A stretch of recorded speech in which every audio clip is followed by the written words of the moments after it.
정치와 법을 사랑하는 여러분들 모두 안녕하십니까?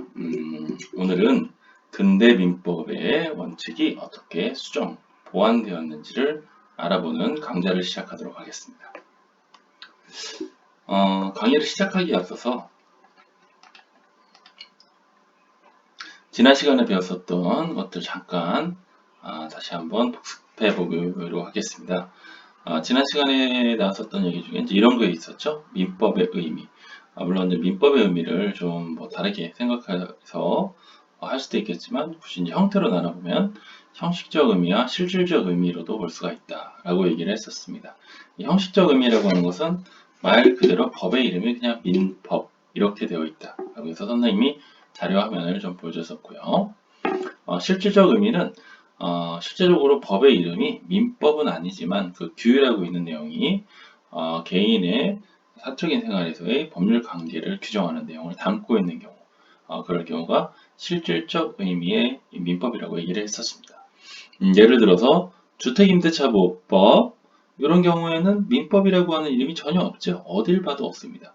심지어 주택임대차보호법 8글자 중에 민법하고 똑같은 민이 들어가는 거 하나도 없습니다. 그런데도 그 사람의 어떤 재산관계라든가 이런 것들을 규정하고 있죠. 보면 이런 경우가 바로 민법의 실질적 의미에 해당된다고 하겠습니다. 또한 이제 저번 시간에 배웠었던 것 중에 이제 가장 중요한 것이죠. 요거는 항상 그 시험 문제에 잘 나오는 부분이니까 꼭 알아야 된다고 얘기했었는데요. 근대 민법의 세 가지 기본 원칙. 첫 번째가 사유재산권 존중의 원칙이라고 되어 있습니다.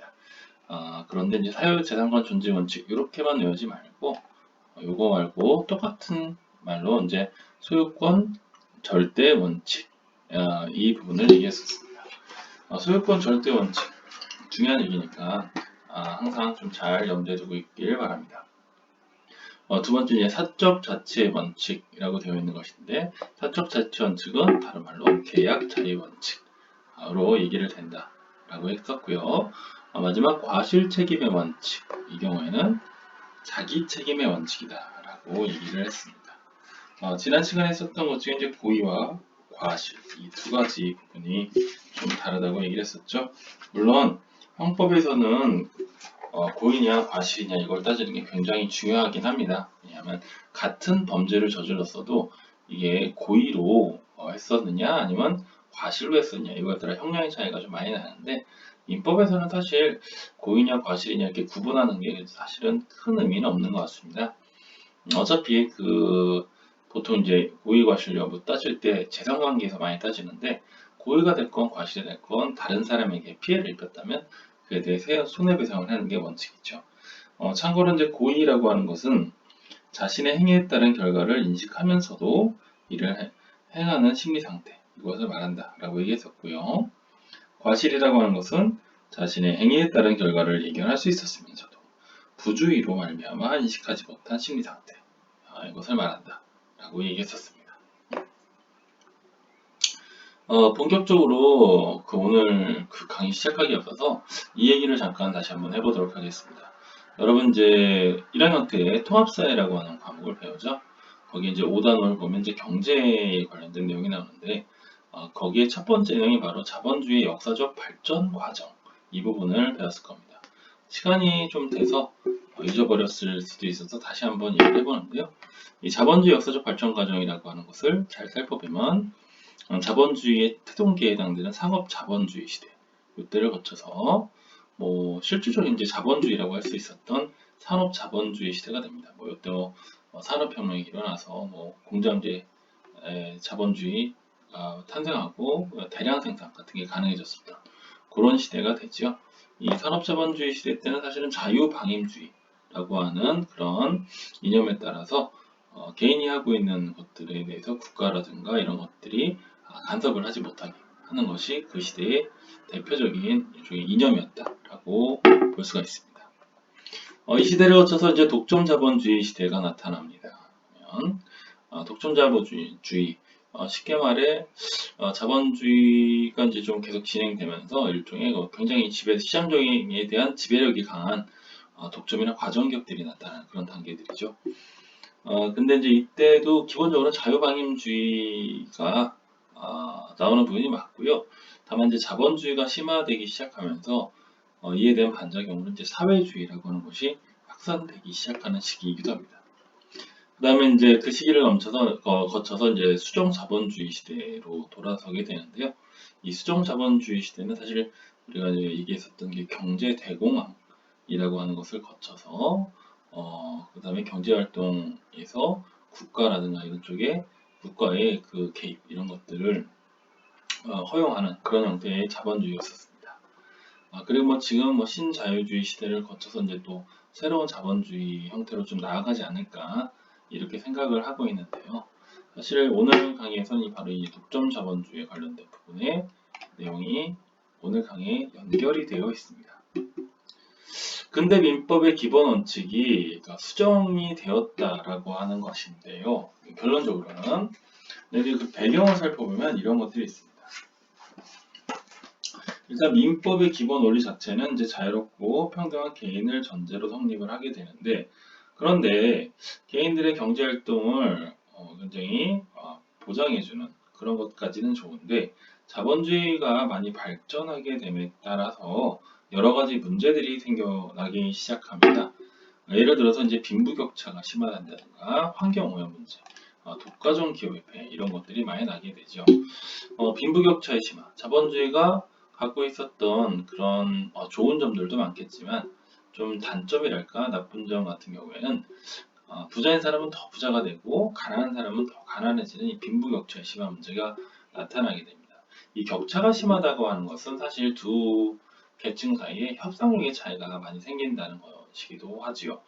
또 이러다 보니까 노동 착취의 문제라든가 이런 것들이 나타납니다. 실제로 이제 자본주의가 많이 발전하기 시작하는 그 시대에 많은 문제가 있었던 것 중에 하나는 사실 뭐 아동 노동 착취라든가 여성 노동 착취, 물론 성인 남성도 물론 착취되는 부분이 있습니다. 저는 그 외에 여러 가지 부분의 문제들이 많이 있었죠. 그러면 또 환경 오염의 문제도 많이 있었습니다.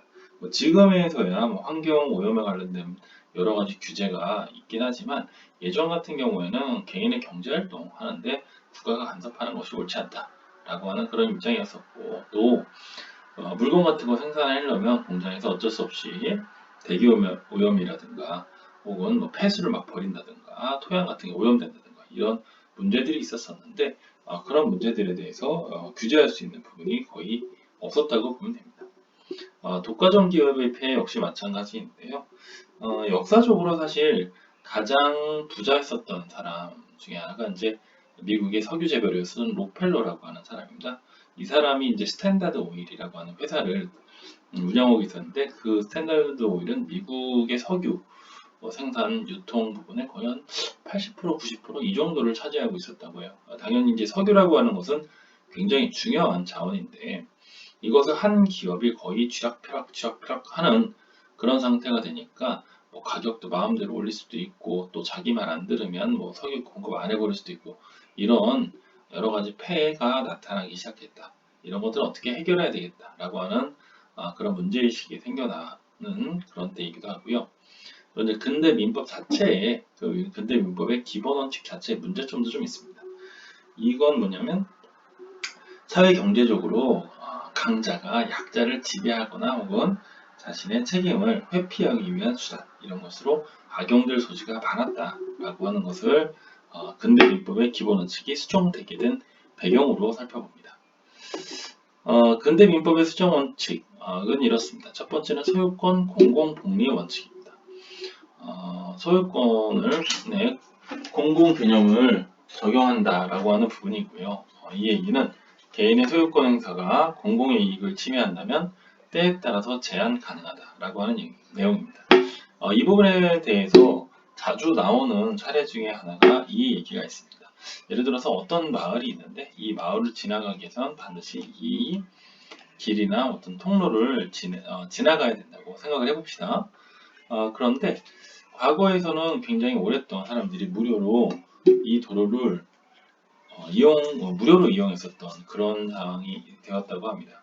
그런데 이제 새로운 땅 주인이 나타나서 그래서 갑자기 나타나서 만약에 이 도로를 이용하려면 이제부터는 통행료를 내야 한다라고 한번 주장을 하기 시작한다고 생각을 해봅시다. 원칙적으로 개인의 사유지를 이용할 때는 다른 개인들이 함부로 이용해서는 안 됩니다. 당연히 그건 잘못된 부분인데요. 문제는 이제 그 원래 근대 민법의 기본 원칙에서는 이 부분에 대해서는 소유권을 인정하는 것, 그것에서만 그치게 되는데요.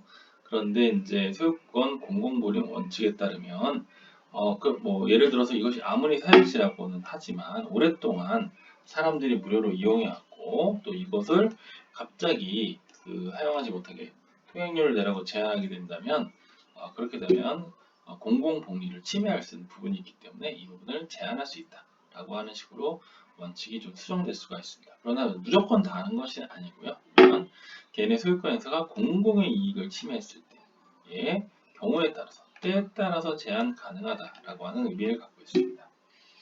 두 번째가 이제 계약 공정의 원칙입니다. 계약 내용이 사회 질서를 위반한다든가 공정성을 잃으면 법적 효력이 발생하지 않는다라고 하는 내용입니다. 여기서 예를 들었었던 게 소비자에게 일방적으로 불리하게 작성된 약관은 법적 효력이 상실될 수 있다라고 하는 것을 예로 들었습니다.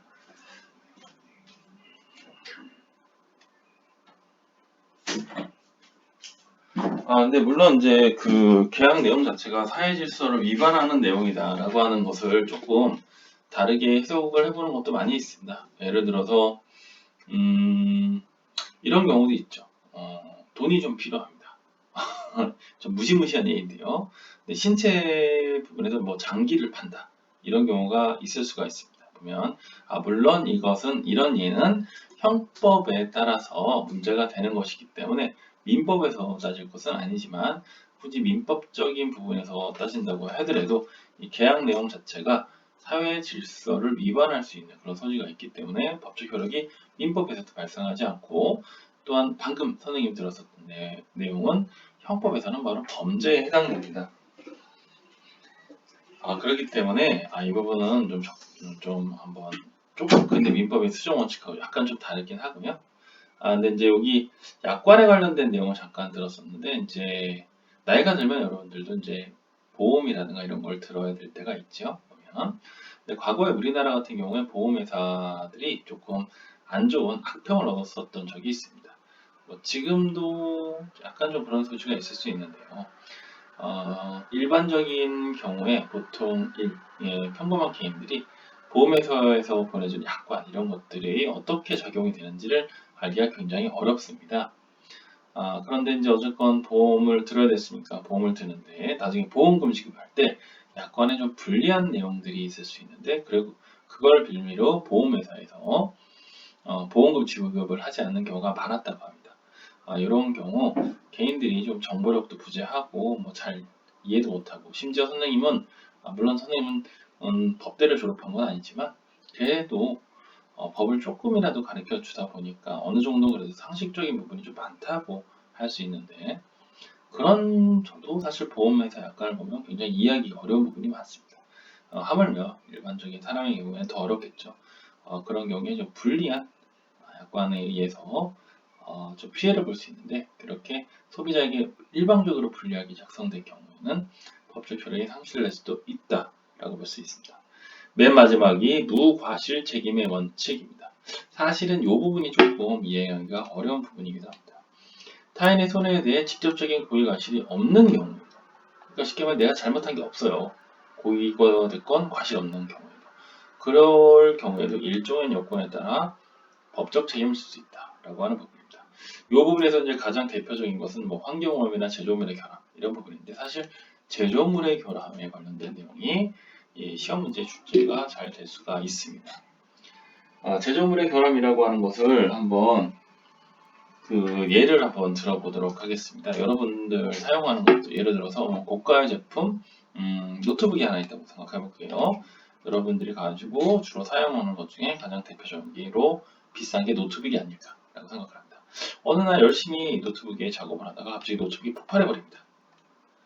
이거 뭐죠? 뭐라고 좀 황당하죠? 당황스럽죠? 그래서 이제 회사에다가 이거 노트북 결함이 있는 것 같습니다. 이거 제조물 결함 아닌가요?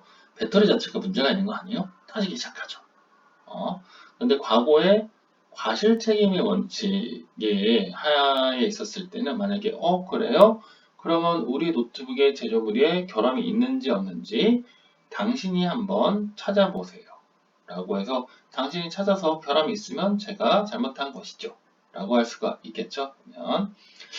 그런데 이 노트북 같은 거는 만드는 것도 좀 복잡하고 기술도 복잡하고 일반 사람들이 알기가 좀 힘듭니다.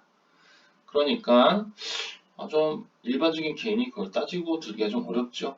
또한 그래요? 그럼 제가 한번 찾아볼게요. 그러니까 이거 노트북 어떻게 만들어졌는지 설계라든가 공정 이런 것에 대한 자료 좀 주세요. 라고 하면 회사에서는 이거 기업 비밀입니다. 알려드릴 수 없습니다. 라고 할 수가 있겠죠.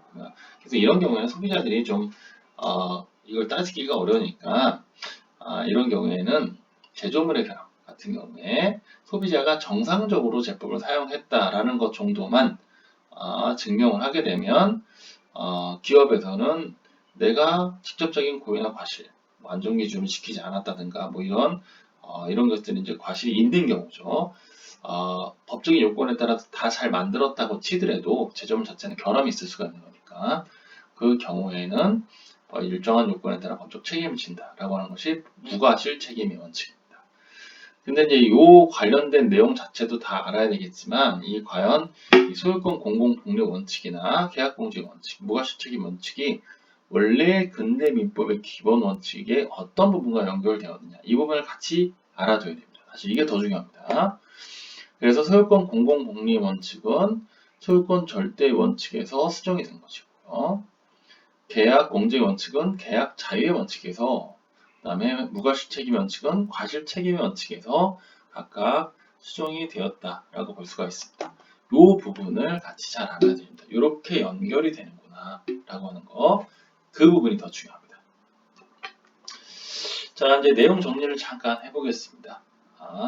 자, 개인으로서의 사적 생활 관계 전반을 규율하는 민법은 공법이다. 맞을까요? 틀릴까요?